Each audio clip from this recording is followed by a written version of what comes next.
Welcome back, everybody. I hope you had a good break. Welcome to panel 2 of this very significant conference. And I'd like to take the opportunity just now to say thank you to the coordinators of the Four Nations Budgets Group for putting this together, because I think it's very, very important. My name is Liz Law. I'm a member of the Northern Ireland Women's Budget Group, and I'm a board member of the UK Women's Budget Group. And I'm very pleased to be chairing this panel on campaigning and communicating for impact. We have 3 panelists to help us with this, and I'll introduce them. They are Nikki Pound, and Nikki is Equality and Strategy Policy Officer at the TUC, which brings together more than 5.5 million working people who belong to their 48 member unions. Nikki works on policy development and campaigning on equality with a particular focus on women's equality. Prior to this job, Nikki worked as the Policy and Campaigns Officer for the Rights International Social and Economics Department. Welcome, Nikki. Paul Hebden. Paul is Deputy Director covering Strategic Communications at Tax Justice UK, which works to ensure that everyone in the UK benefits from a sustainable, fair and effective tax system. He joined Tax Justice in 2018 as Head of Communications. Paul was previously Head of Media at the disability NGO Sightsavers and held similar roles at the International HIV/AIDS Alliance and at World Cancer Research Fund. As a journalist, he was news editor of Inside Housing magazine and worked in regional newspapers as a media consultant for social housing and homelessness organisations.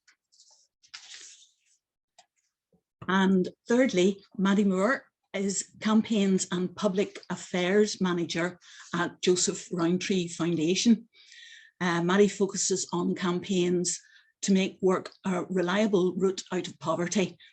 She's responsible for managing campaigns as well as working with politicians and decision makers to secure policy change that will make a real difference for people experiencing in-work poverty.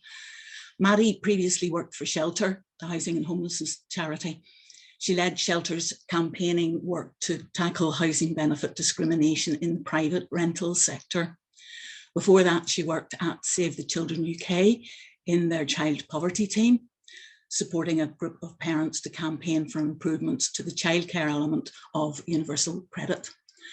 So you're all very welcome, and we're very much looking forward to hearing what you say. And then after that, we'll have about 20 minutes for a further conversation. So without more ado, I'll invite Nikki to start us off. Thank you, Nikki. Great, thank you, Liz. I'm hopefully going to share my screen.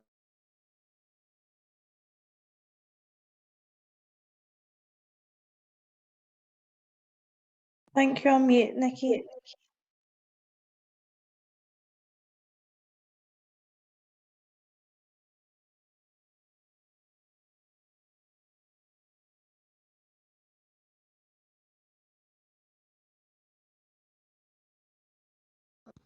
Oh, there we go. Sorry, thank you. Right, can everybody see that? Yep. Brilliant, great. So thank you for inviting me here today. It's really great to be here speaking to you all. We work really closely with the Women's Budget Group, and just to say we really appreciate the solidarity shown by the Women's Budget Group today on what is a really momentous day for the trade union movement, which I'm going to talk to you a bit about. And in a personal and professional capacity, I have so much respect for the work that you all do and the campaigning you do, so it's a real pleasure to be here. I'm going to talk to you a bit about our Protect the Right to Strike campaign, which is very live for us precisely on this day. And I've got a slide at the end that just gives a view of some of the other campaigns that I particularly work on in my policy area as well. So in terms of the trade union movement and protecting the right to strike, so I just wanted to start with the membership of the trade union movement and our history, and just to say women are the trade union movement, and they always have been. And I think this possibly speaks to some of the discussion I heard when I joined the webinar earlier around women in leadership and supporting women in political movements and in all organisations. So just a bit about our history. The first motion to TUC Congress on equal pay was successfully moved by Clementina Black in 1888. And that same year, Black, along with other women, organised the matchstick strike action of women and girls who were working at the Bryant and May factory in East London. And more recently, Jayaben Desai led the walkout of over 100 workers at the Brunswick factory in 1976, which began industrial action that lasted over 2 years and led to thousands upon thousands of people taking to the streets in support of workers, and particularly in support of migrant workers, many of whom were women striking at the time. Again, looking at where that takes us today. So today, women make up 57% of trade union membership in the UK. So that is over 3 million women. Unison, which is one of our largest affiliates, has a total membership of 1.3 million members. Over 1 million of those members are women. Our education unions represent a majority female workforce. Around 3/4 of the education workforce are women. And as Liz mentioned in my introduction, the TUC has 48 affiliated unions, and women are members in all of them. And I know my women's committee will be very keen to highlight that the women who are working in male-dominated sectors that we represent have as much voice and should have as much equal participation as the large unions that have more female membership. So I'm just making that point to kind of say, you know, women are absolutely the foundations of the trade union movement. And I think sometimes perhaps when you look across our movement, particularly in leadership roles, you wouldn't necessarily always know that. So we know we have more work to do there. But the women in our movement and their voice is absolutely essential, and it has driven the trade union agenda for many years. Also, in terms of the industrial action that we are seeing at the moment, and today, as I said, we've got over 500,000 trade union members on strike today. We've got rallies across the country going on. The TUC has delivered a petition to Parliament with over to Westminster, I should say, with over 250,000 signatures around protecting the right to strike, which I'll come on to. But again, it is women who are leading this industrial action. So 75% of the teaching workforce, as I said, are women. Nearly 70% of our school leaders are women. 89% of school support staff are women. These are some of the lowest paid workers in the education workforce. 54% of the civil service are women workers. Nearly 77% of the 1.3 million NHS staff are women. And we know that Black and ethnic minority workers are also overrepresented in key parts of our public services that are taking action. 1/4 of NHS staff are Black, Asian or another minority ethnicity, compared to 13% of all working age adults in the UK.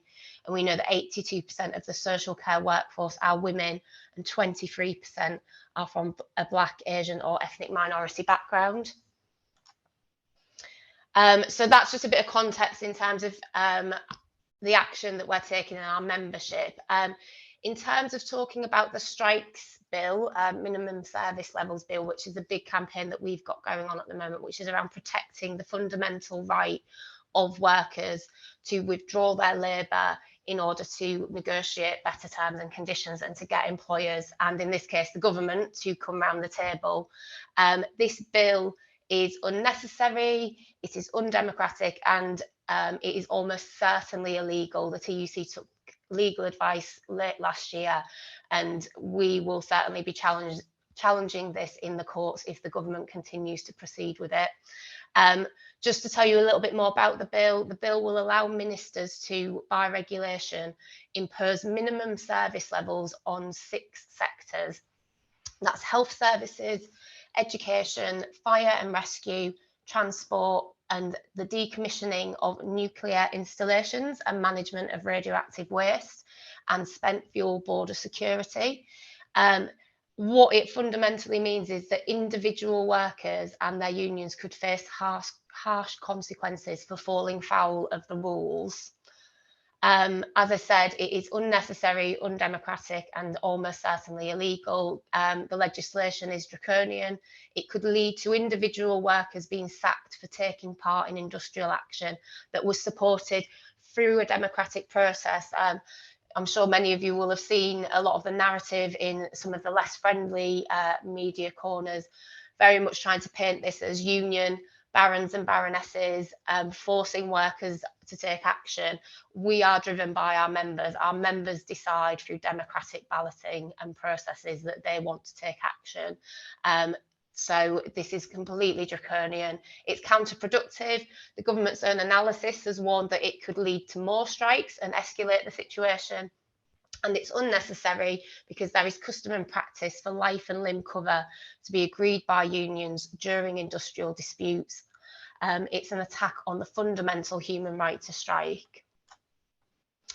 What will the strikes bill do? So there's a significant risk of dismissal for workers who wish to speak up about their pay and conditions, and it will do nothing to resolve the current staffing shortages within the public services sectors. The legislation will be unworkable in practice. According to the government's own impact assessment, which it's quite rare for them to do them, but when they do, the large number of employers in the education sector would also likely make minimum service arrangements difficult and very burdensome to implement. So it's not even really workable. It has been rushed through Parliament with huge amounts of detail being left to secondary legislation, which means it's difficult for us to be able to scrutinise it. And yet the government expects the first minimum service level regulations could come into force as soon as the summer, should the bill proceed.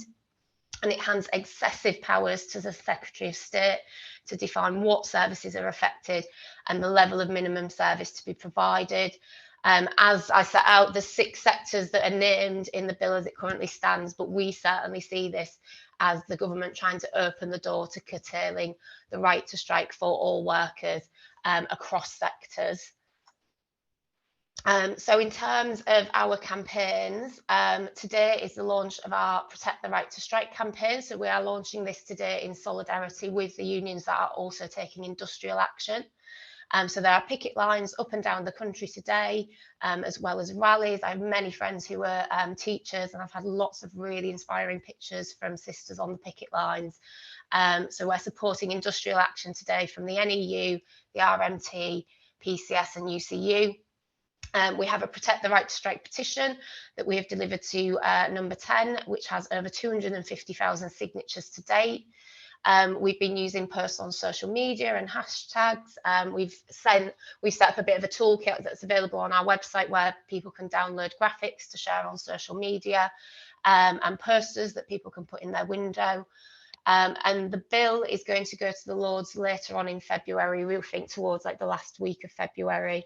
And this will be a key moment for us, and it's where we are focusing a lot of our lobbying now and our campaigning, because it's where we feel we can get the kind of most agency in terms of influence to try and get this bill withdrawn. And we want to make it as politically difficult for the government to pursue this, and we know that the public is with us on this. We've seen such amazing support across the country for the strike action that's been taken today and action that's been taken in recent months.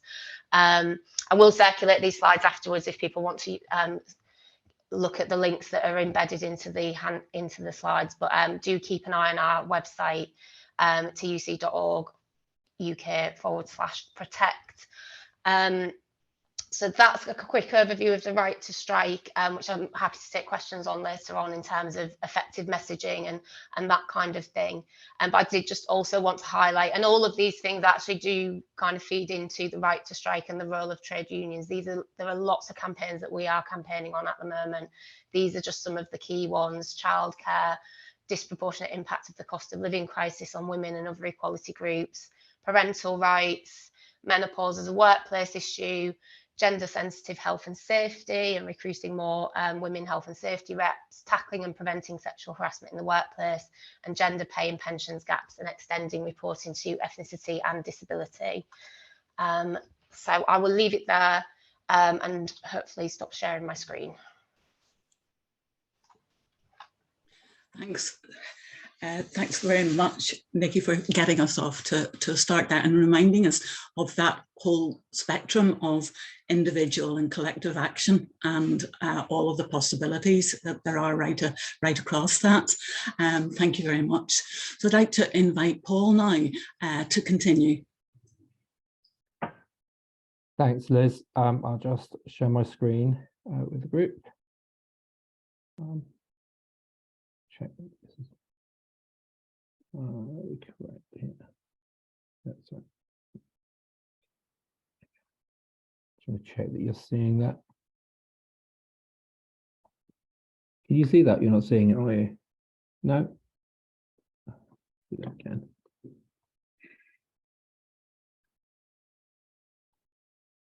Try again. Okay, you should be seeing that now. Great. Yeah, it's working. Brilliant.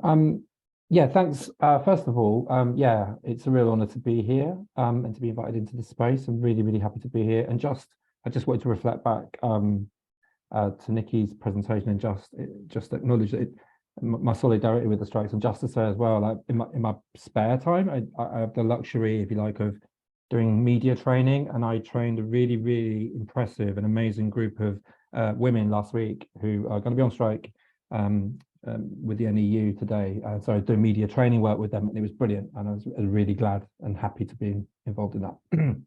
So just wanted to mention that. Yes, so my name is Paul Hebden, and I'm here from Tax Justice UK. I'm, as I was introduced, I'm the Deputy Director of Strategic Communications. I'm hoping that my presentation isn't going to be too stat heavy. It's not really my style to go in with stats, but we're talking tax, so bear with me. We will get to the juicy stuff at the end.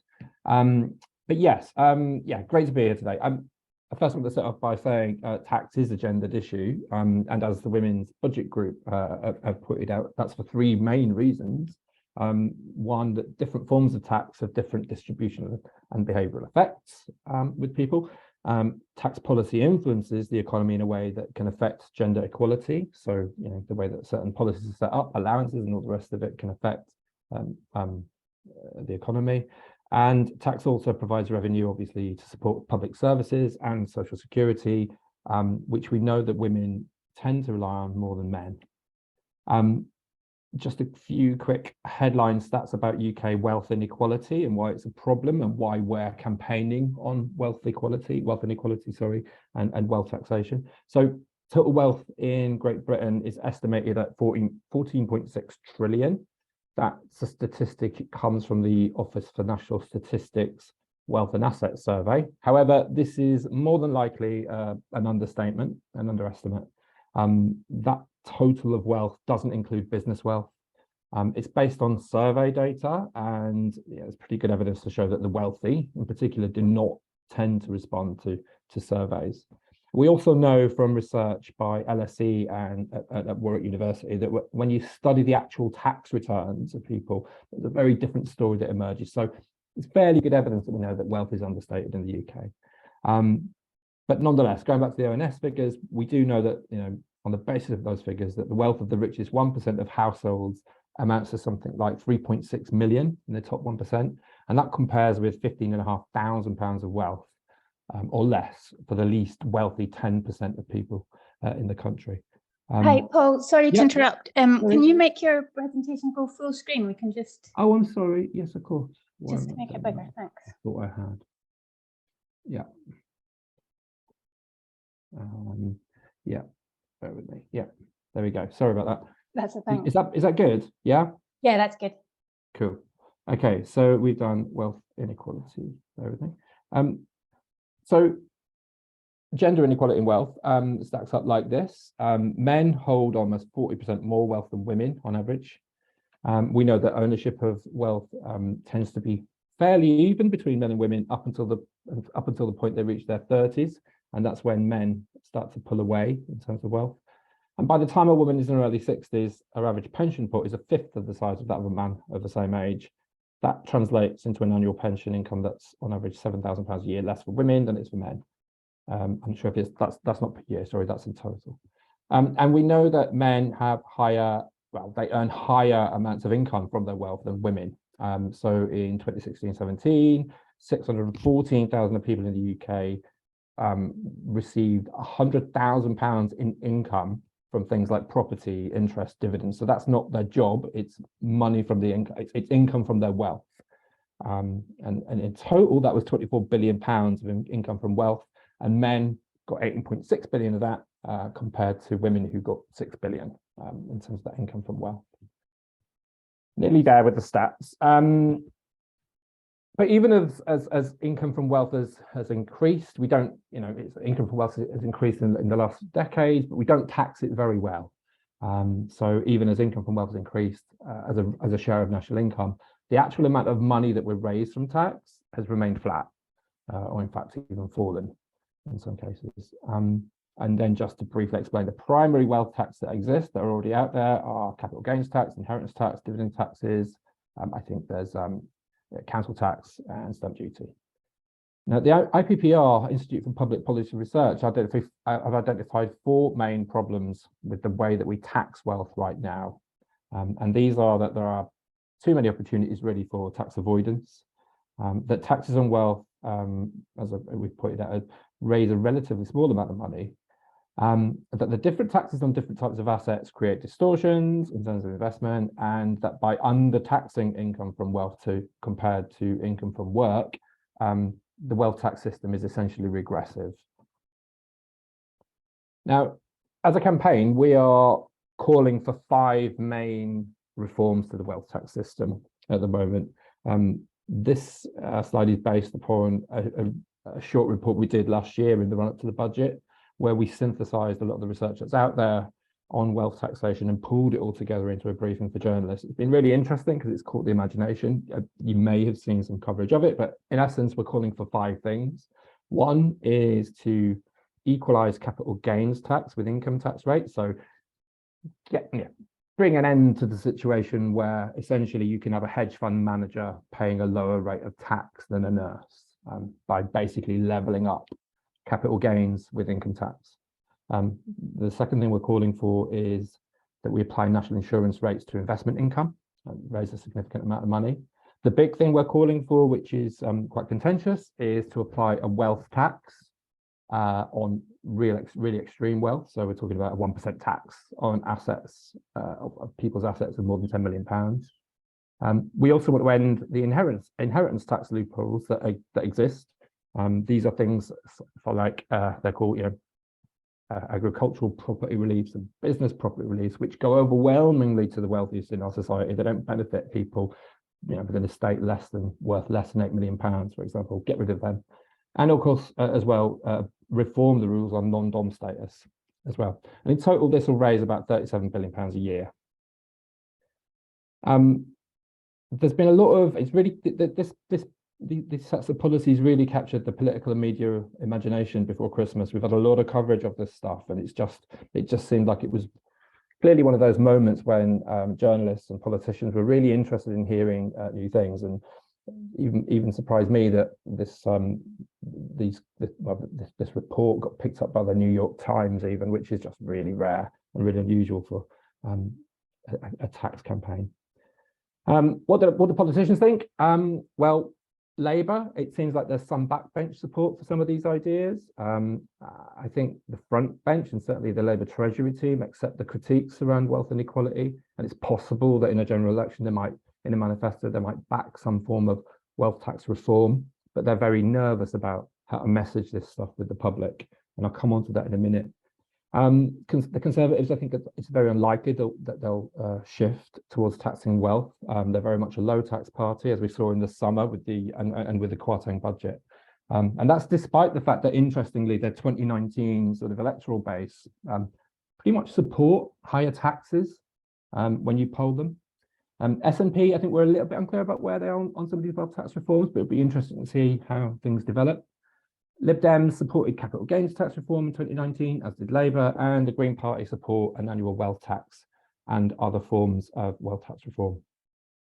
So what does the public think? So it's just, we've been doing public attitudes work on wealth and wealth taxation, cost of living and various things since 2019. And this is just like just a couple of polls and to kind of give an update of where we are. So so 74% of people want to see wealth tax more, including a majority of Conservative voters, and that's from a 2020 poll that we did with Survation. In a poll that we did in 2021, we found that 61% of people support the same rates of tax for people who earn money from their wealth, their investments, as those who earn money from work. So that's capital gains tax reform, so a good majority for that. And then there was a poll out a couple of weeks ago by YouGov, which found significant public support for an annual wealth tax, which is all really positive, all really good. And when you're doing campaigning, it's good to know the public are with you. I'll put a caveat in there that there is a but here. The way we talk about wealth really matters. As I say, we've been running focus groups on tax and on wealth and on the cost of living since 2019. One of the things that we find consistently is that the public are relaxed about wealth. And that sometimes surprises people, certainly in our movement, where I think, it's a bit of a surprise. As what we're seeing is huge wealth inequality in the country, but people are quite relaxed about that. I think it's often the case the public are unwilling to seem covetous or punitive when it comes to wealth. Wealth taxation is often seen in focus groups as a form of double taxation. So that's another thing that counts against it. And people are also really, really worried about financial insecurity. And I think that an interesting way to look at this is through the context of how the welfare state has effectively been privatized for the last few decades. So, if you want a pension or if you need to pay for social care, well, the costs of those things are going to come out of your wealth or come from the sale of a property or something like that. These are things that weigh really heavily on the public's mind. And so we need to take account of these things when we're talking about wealth. We often find as well that focus group participants, when we talk about wealth, they're often split on what being wealthy means. People are quite clear Elon Musk is incredibly wealthy, but they'll often ask the question, well, what about the woman who lives down the street who's a school head teacher on £80,000 a year or whatever? Are they wealthy as well? So you get a lot of questions. People aren't really clear. And there's also some polarization when you start asking people about what they think should be taxed in terms of how much should be taxed, how much we should be taxing wealth. And this is my final slide. So there's 10 takeaways that we've shared with people in the past, and we're going to update these takeaways, I think, at some point, but this is based upon our focus group work and our polling. I mean, number one is that when you're talking about tax, you're talking about wealth taxation, it's really important to give people hope that the system can change. There's a lot of policy negativity out there among the public, which isn't surprising after 12 years of austerity, seemingly endless scandals in the political system and all the rest of it. It's important to reinforce that the system can change, that we do have agency, that we can change things.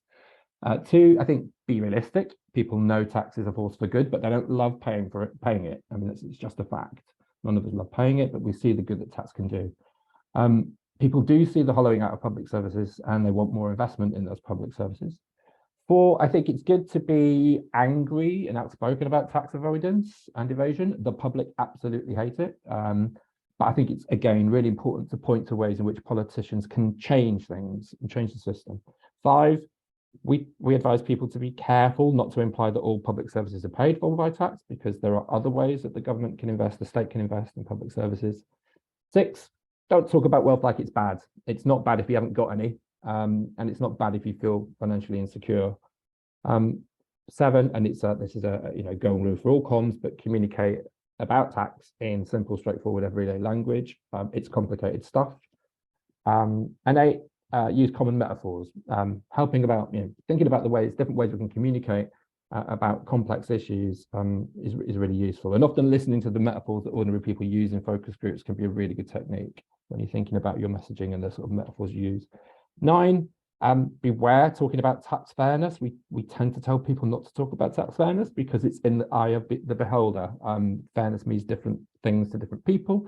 It can be unfair to the wealthy. And then finally, beware of the container model. Now, the container model is this idea that we find a lot of the time with the public and focus groups, that the economy or the tax system is a container that money is poured into, and that others that we don't like take away from. So be really, really careful about the container model. Instead, try to emphasize how the economy is a human thing that we create and can change.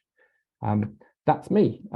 Thanks for listening. I hope I didn't go too far over time.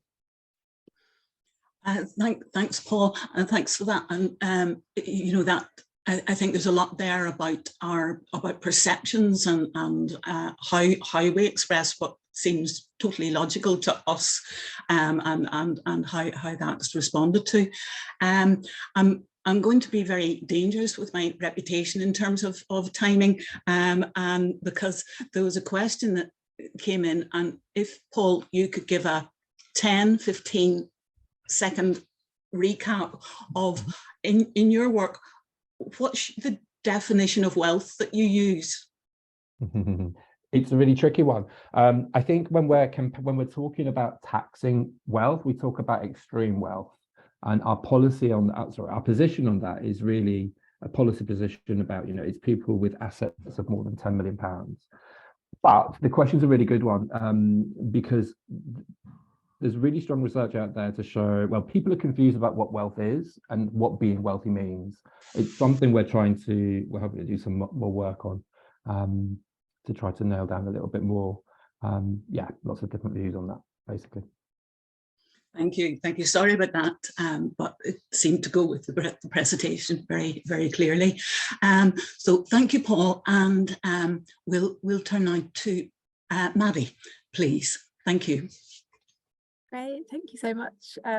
Just get my presentation ready.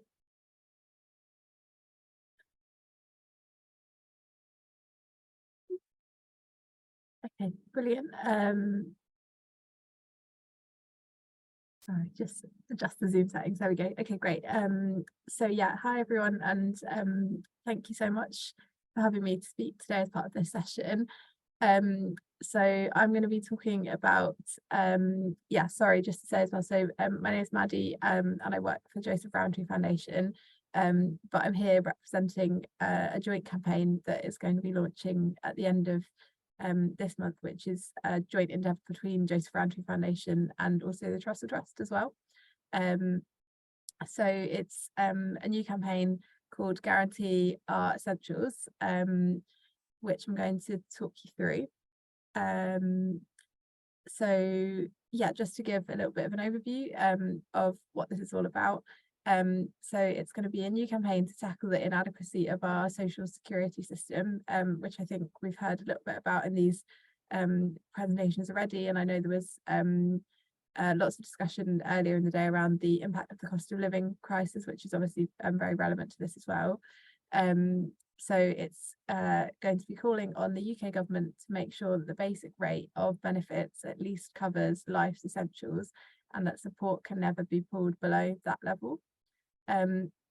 So as I mentioned, the campaign is a partnership between JRF and the Trust. We've been working as two organisations very closely over the past 6 months or so to develop a campaign strategy, to develop a policy solution that I'll talk you through in a moment, and sort of operationalise this campaign and get it ready and up and running. But we very much hope to run it as a sort of collaborative endeavour across sort of anti-poverty sector, and then also, with lots of other sort of charitable organisations whose work intersects with poverty as well.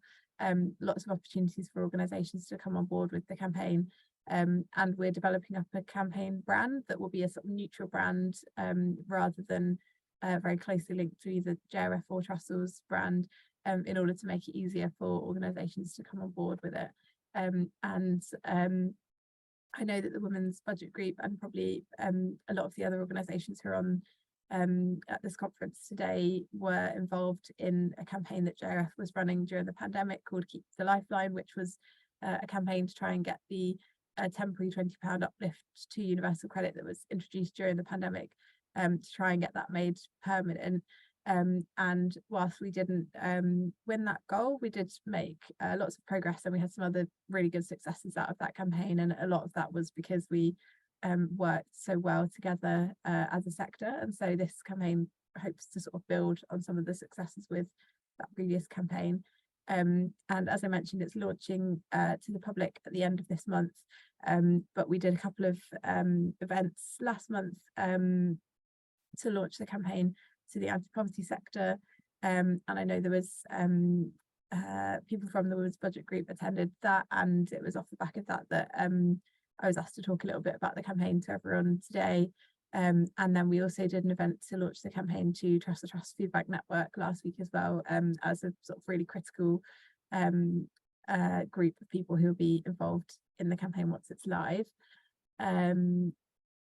So yeah, just to kind of say, like, why do we need this campaign now? And I know there was a session earlier in the day that talked a lot about the cost of living crisis and the impact that it's having, particularly on women. And so I'm not going to kind of cover ground that's already been covered, but just a couple of sort of stats on this.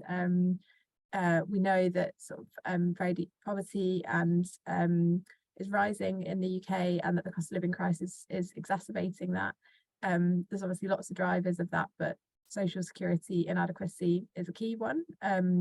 So we know at the moment that 9 out of 10 low-income households who are receiving universal credit are currently going without essentials, including food and vital household goods, and sort of making a bad situation worse. Over half of the people that the Trust are providing support to via their food banks have deductions taken out of their universal credit to repay debts to the UK government, which is sort of bringing that support down to an even lower level. This is a quote from somebody called Melanie, who is in receipt of universal credit and has been working with the Trust and sharing her recent experiences with them. As she said, my husband had a stroke and I'm his carer. After rent, bills and food, we have virtually nothing left. If an appliance breaks down or new clothes are needed, forget it. Now that food and fuel prices have soared, we're not going to cope. So yeah, hopefully that just sets out a little bit why we think that this campaign is timely and needed now. Just to dig a little bit more into the problem that we're trying to solve with this campaign. So as mentioned, obviously sort of the problem of sort of deep poverty, people going without essentials. I'll have to admit that we've not done as of yet sort of specific research looking at the gendered aspect of this problem as part of the campaign development. However, we do have some useful research around the impact on families on low incomes with children, which is relevant. So I just thought I'd share a couple of stats from that. So we know from our recent research, which we published just towards the end of last year, that families on low incomes with children are disproportionately more likely to be struggling than those on low incomes without children in their household. We know that around 1 in 10 families with children are currently going without basic essentials, which amounts to around 3.4 million families with children. And that figure rises to, so it was 82% for families with children, and that figure rises to 86% for lone parents, which, a sort of disproportionate number of those single parent families will be female headed.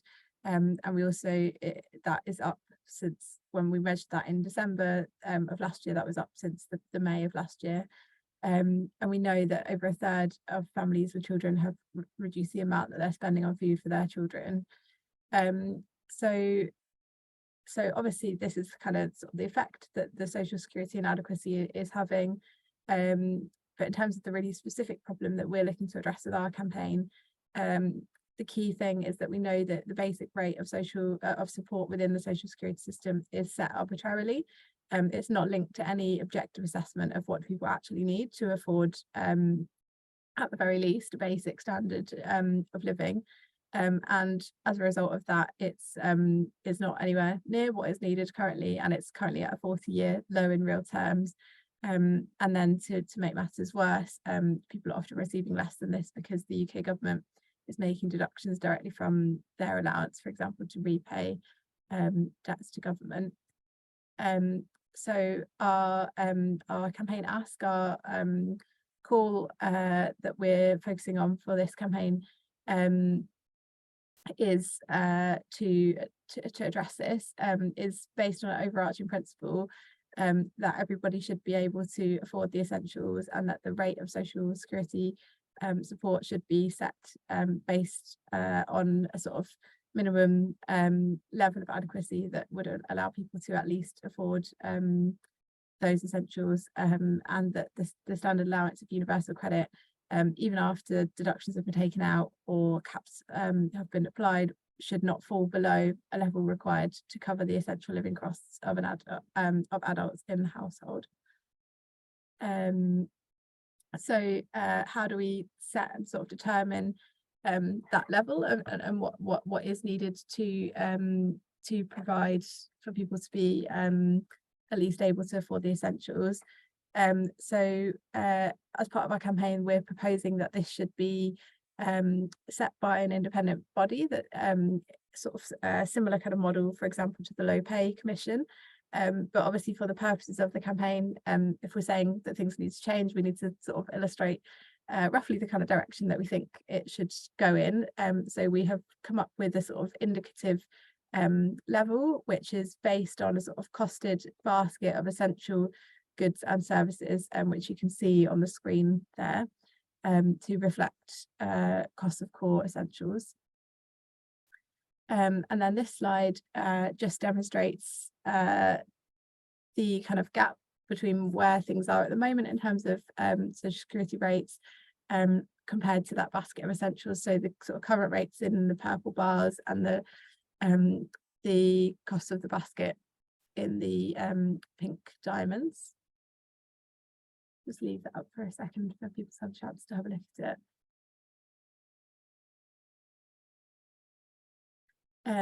Great, and then just to sort of quickly touch on, obviously I'm conscious I wasn't able to touch too much on the sort of gender dimension to the campaign problem, but a little bit more that we can say around the campaign solution. So we know that our policy solution will benefit all households receiving universal credit via that standard allowance. So we know from government data that 57% of the people receiving universal credit when this was last measured in October 2022 were women, and that was an increase from 52% in 2020, 2 years previously.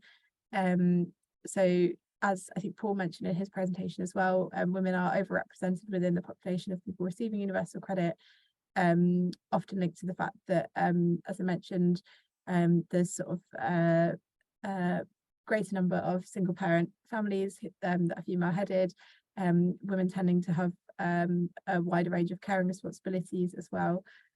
So given that kind of overrepresentation within the population receiving universal credit, they would therefore be disproportionately positively impacted by this policy solution that we're going to be advocating for. So just to quickly touch on our campaign objectives. So that we've got two objectives for the campaign. The first is to build a consensus within society that change is needed to social security so that it protects people from going without the essentials. And then the second is that the UK government enshrines in law a basic rate of universal credit that is at least what people need to afford the essentials and can never be brought below this. So just quickly then on how we hope to go about achieving this, I think those objectives show that we don't think this is something that can be won through insider advocacy alone. That first objective around building public support that for change really speaks to that, and the fact that we think shifting public attitudes is going to be critical. And also I think that second objective, where we've put the UK government post 2024, highlights that this is a long-term ambition for us. It's, you know, it's not something that we think can be won within this sort of current parliament. We think it's something that is going to take time, but we want to start that work now and we're seeing the general election as a key staging post in that, but not our end goal. And we've developed a sort of twin track approach for Labour and the Conservatives, and we'll be approaching this with a mix of kind of wanting to sort of do some risk mitigation. We know that whilst the policy would be a really positive impact, it's not going to be cheap to implement, and we know that we're sort of realistic about the current fiscal picture. So we're wanting to kind of position the solution as a pragmatic and credible spend, and we'll also be wanting to create a groundswell of public support for the campaign as well, really capitalising on the salience of the cost of living crisis and public anger at seeing poverty in their communities, and sort of turning that anger into action in support of the campaign. I'll just go through this quickly because I'm conscious of time, but just a few examples of potential campaign tactics that we might look to deliver as part of this. So public polling on showing the salience of the policy, roundtables and meetings with economists, business leaders, politicians, whole host of sort of ideas around potential events that bring together Trust Feedback Network and other campaigners who will be involved in this, around sort of like mass lobbies of Parliament, hustings, the lead up to the general election, etc. Yeah, I think just a sort of quick slide on sort of why we think now is a good opportunity for this. I've obviously talked to why the campaign is needed now, but then why we think hopefully now is a sort of the right time to be doing this. As I mentioned, the cost of living crisis has drawn attention to what has been an issue for some time, and we're seeing benefit sufficiency being taken up by new audiences as well. And I think the sort of fight that the sector had on their hands to ensure that at the end of last year, to ensure that benefits were rated in line with inflation, we saw lots of new messengers and audiences coming on board and lending their support to that. Obviously there's the huge potential offered by a general election, and as I mentioned, we've got from previous campaigns, we've got solid foundations for collaborative working across the sector. So just, I know that part of the brief was to talk about how sort of like effective communications can be an important part of the campaign. So just to touch on how we've used public attitude insights to inform the campaign's development. So we know we've got an opportunity here. We have seen a positive shift in attitudes to welfare over the past few years, looking at sort of results of the British Social Attitudes Survey. We know that concern for poverty is rising. However, this does come with a critical caveat about what people understand poverty to be. And there is a strong consensus that poverty is going without the essentials that you need to live, but views do start to fragment as wider definitions are put forward. So the power of this frame can be seen in the sort of type of campaigns, for example, that Marcus Rashford ran around child food poverty, etc.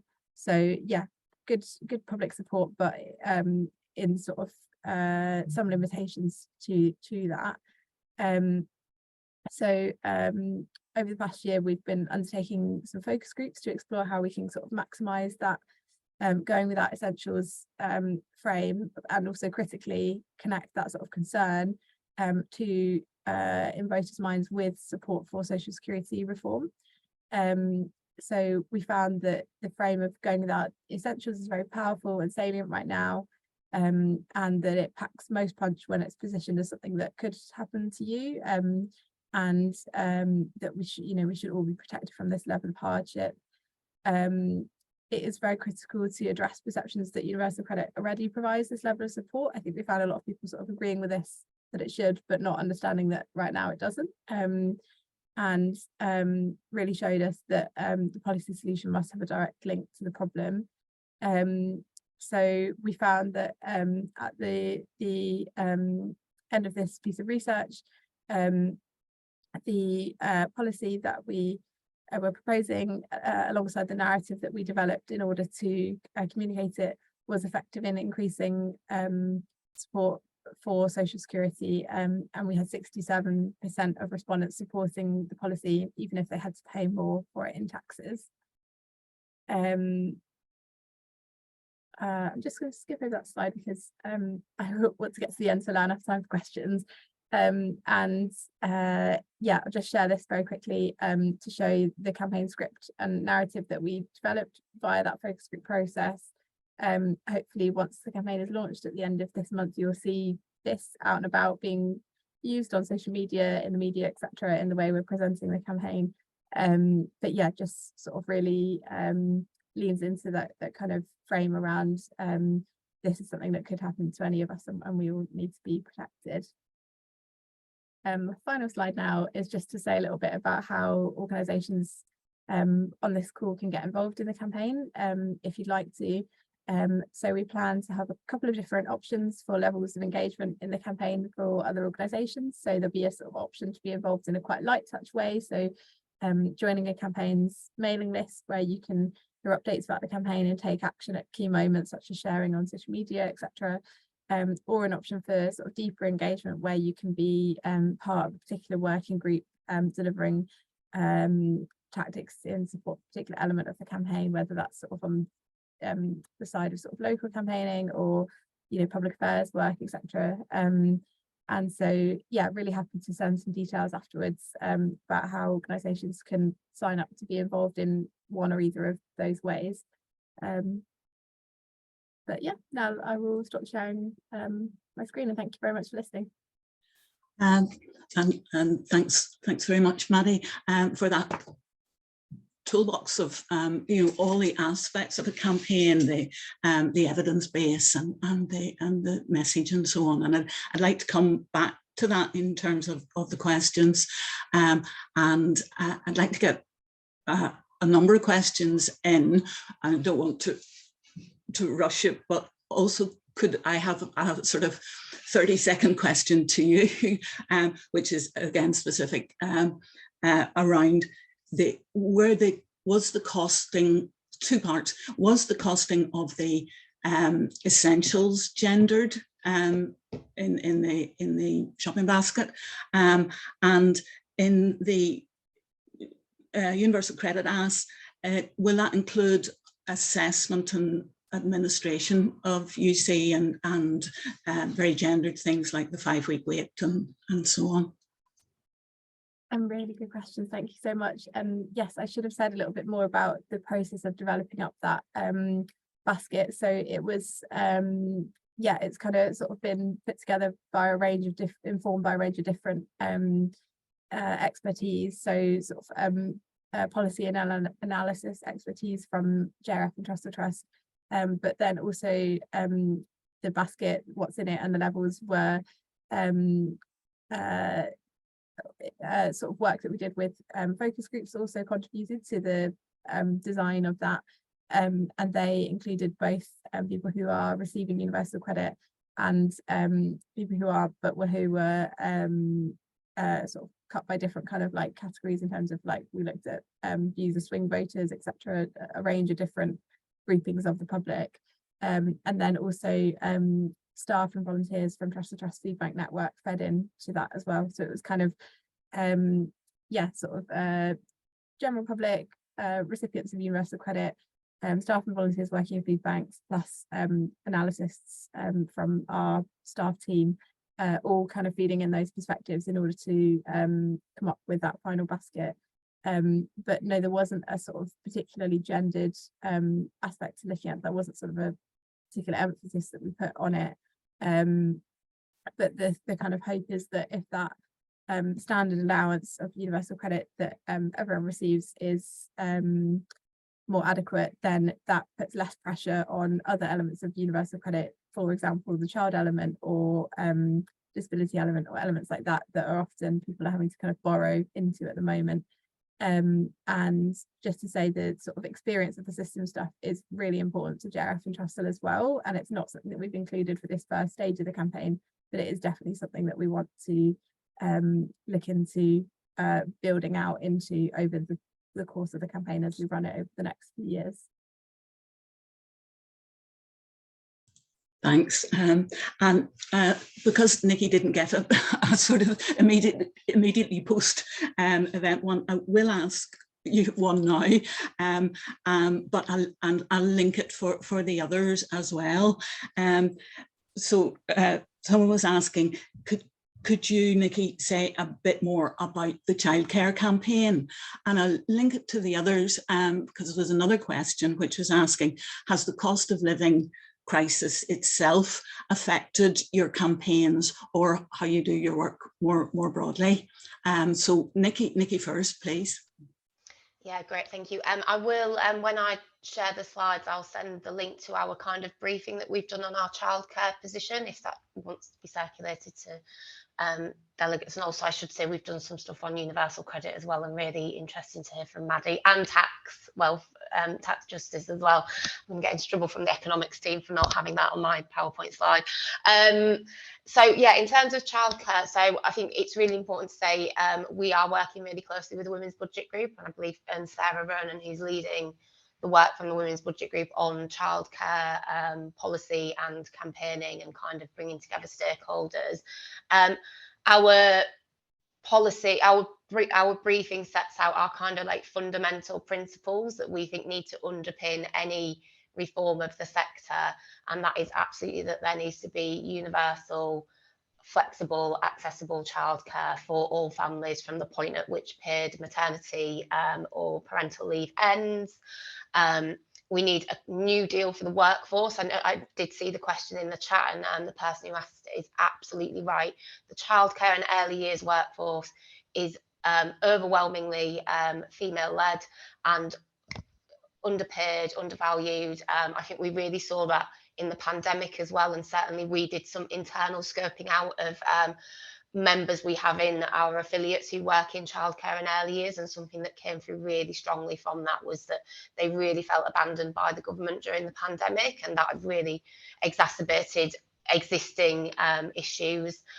So we need a new deal for the childcare sector, and that has to start with a sectoral minimum wage. And then also looking at pay and progression and recognising the really incredible value and skills that those workers have, and we know that there's been a recruitment and retention crisis for a number of years, and again exacerbated by the pandemic. Only a couple of weeks ago, the DWP published a report that kind of highlighted that childcare workers and early years workers are leaving the sector to go and work in hospitality, in retail, because the terms and conditions are just so poor in the sector and deteriorating quite rapidly. So that's absolutely our starting point. That's certainly part of the trade union voice there, as well as recognising the barrier that a lack of childcare places in terms of women's participation in the labour market, and that it should be high quality, and that the children should be at the centre of any reform of the sector, and that's really important. And that we should take a social partnership approach. Everyone needs to be around the table to kind of talk about what would a good childcare system look like, and what would a sustainable system look like. So that's our starting position really. And I think from a campaigning point of view, you know, we, like I say, working really closely with other stakeholders to kind of make sure we're all saying similar things and on a similar hymn sheet. I think something we've found in recent years is those alliances across organisations is a really strong way of leveraging pressure on government to kind of work to address the issues that we're raising. So alliance building is a really important part of the work that we do. So yeah, so I will circulate that paper, and yeah, it's going to be ongoing, and I don't see the government are actually going to do much on childcare. So I think it's going to be something that's going to increasingly be something that we'll be increasingly speaking about as well. Thank you. Paul? Yeah, thanks, Liz. So in terms of our work around the cost of living crisis, so I'd probably point to three things that we've done. I've been heavily involved in the last year. We convened a group of organisations campaigning for a windfall tax, and that actually happened last year. So we think it should be much higher. The amounts of money that the likes of BP and Shell are making are extraordinary, and that's money coming straight out of our wallets and straight into the bank accounts. And into buying back shares and all the rest of it. So the windfall tax is nowhere near as high as it should be, but it was a win. We convened focus groups in the autumn, working with the New Economics Foundation and Survation, specifically to talk about the cost of living crisis and tax and wealth, and a number of issues like related to that. They've been really fascinating. I do think we're in a really interesting moment to a certain extent, and just speaking to the issues around social security, I know that others have been doing work on this. One of the interesting things I feel about the moment we're in right now is, and that makes it, I think, a little bit different to where we were, for example, I don't know, in 2010, is when you ask people who they blame for the cost of living crisis, they are very clear that they're often blaming corporations, they're blaming companies, they're blaming government, but they're not blaming each other. And which is really interesting. In the past, we might have seen people, particularly people on lower incomes, talk in focus groups, the family down the street, they've never worked, or that's the sort of tropes that you hear in focus groups all the time. That sort of stuff's still there, but I don't feel it's as high volume as it was in the past. So there's an interesting moment. I do think people are genuinely yearning to hear alternatives, different policies, despite the fact that there's a lot of negativity and cynicism out there. So we did that. The focus group work's really interesting. I'm hoping we can do a report on that shortly. And the other thing I just speak to as well, and this is just about setting the terms of debate around tax, around wealth, around policy more generally. We rattled the BBC's cage quite a lot last year to get them to report on some of these issues better, to start getting specialist reporters to tackle some of the stuff around budgets and all that sort of stuff, and not leave it to their political reporters and all the rest of it. Bit nerdy, this stuff, but we were successful working with a lot of other organizations to bring pressure to bear on them. This week, the BBC released a review of how it's going to report on economic issues, on budget issues and all the rest of it. And they've really, really been self-critical. They've criticized themselves for using dodgy analogies about, the nation's credit card and all that sort of stuff. I feel that this could be a game changer for us in terms of trying to set the terms of debate in a sensible, if you like, direction, or at least in a direction that plays proper regard to the problems that people face out there and the policy solutions that we need to solve them. So yeah, I've put to those three things.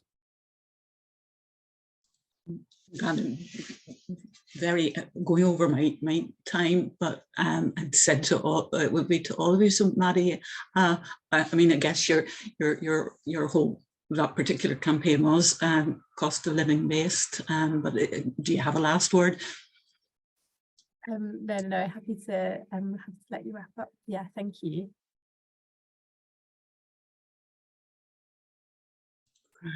Well, if there's nothing else burning from anybody, I just have to thank you very, very much indeed for all of what you've contributed. And I know from the questions there's a lot of excitement about looking at these issues and taking them forward. So I hope everyone will stay for the final session, and we'll take that further then. But thank you, Paul, Maddy, and Nikki. Thank you very much indeed. All the best. Thanks. Thank you. Bye. I should have said the break now will be to 2:45. So see you back then.